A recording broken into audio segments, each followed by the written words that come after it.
మీరు ఎప్పుడైనా గొంగలి పురుగును చూసారా? దానంతటదే దాన్ని పట్టుగూడులో బంధించుకుంటూ ఉంటుంది. దానికి ఎంత బాధ కలుగుతుందో మీరే అర్థం చేసుకోండి. దాని శరీరం మొత్తం మరో కొత్త రూపం దాల్చినట్లవుతుంది. అది ఎంతో ఉత్కంఠమైన పరివర్తన. చూసేవారనుకుంటారు, పాపం ఈ గొంగలి పురుగు పూర్వజన్మలో ఏం పాపం చేసుంటుందో అని, దానికి ఎంత కష్టం కలుగుతుందో అని. కానీ నిజం చెప్పాలంటే దానికి ఇది ఒక ప్రక్రియ.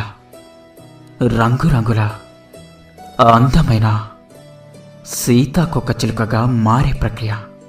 మనుషుల్లో కూడా అంతే.